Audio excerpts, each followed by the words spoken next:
कभी कभी लाइफ में कुछ ऐसे एक्सपीरियंसेस होते हैं जो चाह कर भी आप अपने जहन से निकाल नहीं पाते हैं।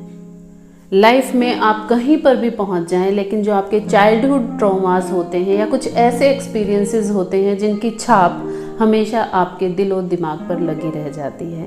आप चाह कर भी किसी और पर दोबारा से विश्वास नहीं कर पाते हैं, या फिर वैसी सिचुएशन आने पर, जैसे सिचुएशन में आपने वो एक्सपीरियंस किया था या वो डर आपके दिल में बैठ गया था, वैसे सिचुएशन आने पर आपको समझ में नहीं आता कि आप कैसे रिएक्ट करें और हड़बड़ा जाते हैं। इस तरह के कुछ इंसिडेंट मेरे ख्याल से हम सभी की ज़िंदगी में होते हैं। और ऐसे ही चाइल्डहुड ट्रॉमा से जूझती हुई एक लड़की की मैं कहानी अपने साथ लेकर आई हूँ, एक किताब के ज़रिए जिसका नाम है सफ़र। वीडियो में आगे बढ़ने से पहले मैं आपको बता दूं, my name is Nidhi Kaushik and you are welcome to my YouTube channel Nidhi talks. यहाँ पर हम बात करते हैं कहानियों की, किताबों की और नए लेखकों की। ऐसे ही एक लेखिका की किताब है सफ़र, जो कि लिखी है निधि व्यास जी ने and published by the right order publications. Right order publication प्रतिलिपि ऐप पर लिखी जाने वाली कहानियों को पब्लिश करते हैं, और ये बहुत ही सुनहरा मौका होता है किसी भी ऐसे राइटर के लिए जिसको ये नहीं पता कि पब्लिशिंग का जो प्रोसेस होता है वो क्या होता है। तो वो प्रतिलिपि ऐप पर अपने विचार, अपनी कहानियाँ, अपनी कविताएं लिख सकते हैं अगर वो उन्हें पब्लिश कराना चाहते हैं। अब हम आगे बढ़ते हैं किताब के बारे में और बातें करते हुए।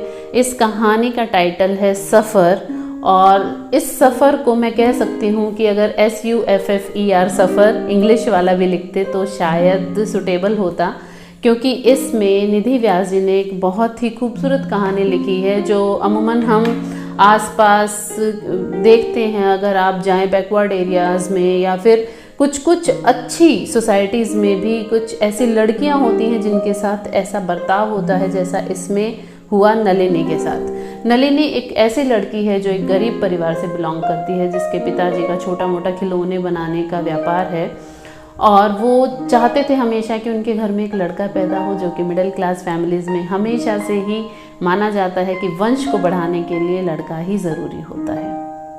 नलिनी पढ़ाई में बहुत अच्छी थी, दिखने में बहुत खूबसूरत थी, और पढ़ाई का उसे कुछ ज़्यादा ही शौक था। काफ़ी इंटेलिजेंट भी थी, क्लासेस में टॉप भी करती है, बहुत प्राइजेस भी मिलते हैं, अप्रिसिएशन भी मिलता है। खुद बड़े बड़े नेता और अधिकारी उसको प्राइज़ देने उसके घर तक आते हैं। लेकिन फिर भी उनके पिताजी को कभी उनका पढ़ना लिखना पसंद नहीं आया, क्योंकि उन्हें हमेशा से एक लड़का चाहिए था। और भी काफ़ी टैलेंटेड थी नलिनी, जैसे कि वो खिलौने बनाना भी सीख जाती है पढ़ते पढ़ते। और धीरे धीरे जब वो बड़ी होती है तो फिर से वैसे ही जो सोसाइटी जहाँ पर वो रहती थी, गांव था जयपुर का कोई, तो वहाँ पर एक लड़का था जिससे उसका आमना सामना होता है। उस केस में भी उसे आदमियों से यानी कि मर्दों से एक बैड एक्सपीरियंस होता है। फिर एक दिन उसके घर में उसके ताऊ जी आते हैं। उनकी हरकतों को देखकर भी वो कहीं ना कहीं मर्दों से यानी कि आदमियों से थोड़ा दूर रहने की कोशिश करती है, और दोनों तीनों इंसिडेंट्स की वजह से उनके पिताजी इंसिस्ट करते हैं उनको कि अब तुम्हारी शादी कर देनी चाहिए, क्योंकि अगर लड़की सुंदर है और उस पर कोई बुरी नज़र डालता है तो हमारे समाज में लड़की को ही दोषी ठहराया जाता है। अगर कोई लड़की का बलात्कार करता है तो भी लड़की को ही दोषी माना जाता है, चाहे वो 6 महीने की हो या फिर 60 साल की हो। तो क्या कर सकते हैं, मेंटालिटी ही ऐसी है। और इसी मेंटालिटी के चलते नलिनी के पिताजी नलिनी की शादी कर देते हैं, और फिर से वही डर सच में बदल जाता है, क्योंकि आगे जो पति मिलता है जिसका नाम होता है प्रताप, वो भी ऐसा ही होता है। वो डोमेस्टिक वायलेंस करता है, उसे पढ़ने नहीं देता है, बट समहाउ नलिनी हार नहीं मानती है। धीरे धीरे वो खिलौने बनाकर छुप छुप के थोड़े से पैसे जमा करती है, और जब अत्याचार हद से ज़्यादा बढ़ जाता है तो अपनी एक पुरानी टीचर की मदद से वो प्रताप का घर छोड़कर निकल जाती है। प्रताप का घर छोड़कर निकलने के बाद जब वो अपनी टीचर के पास जाती है तो वहाँ पर भी उनके पति को देखकर वो सिहर उठती है, क्योंकि ज़ख्म कितने भी पुराने हों वो दर्द हमेशा ताज़ा रहता है जो उन ज़ख्मों से, उन चोटों से मिला होता है। ठीक वैसा ही होता है नलिनी के साथ कि जब भी वो किसी मर्द को देखती है तो उसे अपने पिता, अपने ताऊ जी, बचपन का वो लड़का जो उसके साथ छेड़छाड़ किया था जिसने, और अपना पति जो उसके साथ डोमेस्टिक वायलेंस करता था, ये सब नज़र आने लगते हैं। उसकी ज़िंदगी में जितने आदमी आए होते हैं वो ऐसे ही होते हैं, उसमें उसकी कोई गलती नहीं थी। इसलिए हमेशा हमें कहीं भी आगे बढ़ने से पहले अपने चाइल्डहुड ट्रॉमास को हील करना चाहिए, और जो भी आप हील करते हैं वो कहीं ना कहीं आपकी अगली जनरेशन्स तक में हील हो जाता है। अदरवाइज़ जैसी माएँ होती हैं, फिर अगली जनरेशन्स में भी उसी डर के साथ बच्चे पैदा होते हैं, और पीढ़ी दर पीढ़ी हमारा समाज स्तर के हिसाब से नीचे गिरता चला जाता है।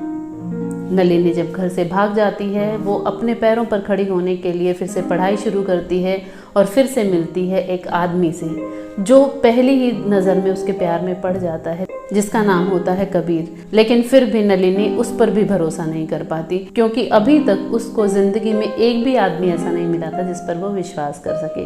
अब नलिनी कबीर पर विश्वास करेगी या नहीं करेगी, और इसके बाद कैसे स्ट्रगल करके नलिनी एक इम्तिहान पास करती है, IAS बन जाती है, और अपनी ज़िंदगी में वो कहाँ से उसने सफ़र शुरू किया था और कहाँ तक वो पहुँच जाती है। SUFFER वाला सफ़र अपनी ज़िंदगी में करते करते वो एक ऐसे सफ़र पर निकलती है, हिंदी के सफ़र पर, जो काबिल तारीफ़ है और एक बहुत ही सुंदर उदाहरण है। इस किताब से, जिसका नाम है सफ़र, हमें इतना कुछ सीखने को मिल सकता है कि कभी भी कैसे हमें हार नहीं माननी चाहिए और अपने लिए हमेशा स्टैंड लेना चाहिए। ज़िंदगी में मुश्किलें आती हैं, लेकिन आप हारते तभी हैं जब आप हार मानकर बैठ जाते हैं। सो मुझे कहानी बहुत ही इंस्पिरेशनल लगी, और हर उस औरत को जिसे ये लगता है कि उसकी ज़िंदगी में बहुत दुख हैं और वो उनसे कभी छुटकारा नहीं पा सकती है, उन्हें इस किताब को ज़रूर पढ़ना चाहिए। I really loved reading this, क्योंकि बहुत ही मोटिवेशनल स्टोरी है और आप सभी को ये किताब पढ़नी चाहिए। नरेशन बुक की बहुत सिंपल है, क्योंकि कहानी इतनी इंगेजिंग है, और भाषा किताब की हिंदी है, और कोई ग्रामेटिकल मिस्टेक्स नहीं है। परफेक्ट बुक जिसमें 148 पेजेस है। मात्र एक दिन में आप इसको पढ़ के ख़त्म कर सकते हैं। छोटी सी किताब है। सो आप जाइएगा, नीचे डिस्क्रिप्शन में एंड उसमें एक लिंक दिया है जिस पे क्लिक करके आप इस किताब को खरीद सकते हैं। So thank you so much everyone for watching the video and keep subscribing Nidhi talks. फिर से हम मिलेंगे आपसे एक नई किताब, एक नई कहानी के साथ। तब तक के लिए लाइक, शेयर एंड सब्सक्राइब करते रहिएगा, और अपना प्यार सारे लेखकों को और किताबों को देते रहिएगा।